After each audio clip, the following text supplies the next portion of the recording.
દેવીદાન ગઢવી તાજેતરમાં તળારા ખાતે આહિર સમાજના સમૂહ લગ્નની અંદર કોઈ એક વ્યક્તિ ચાણ સમાજ વિશે ઘસાતું બોલ્યો છે।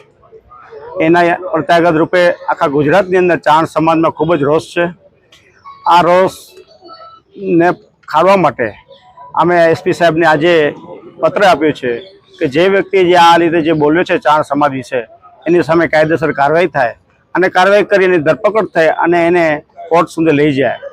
આના માટે આજે અમારા ચાણ સમાજના સૌ સાથે મળી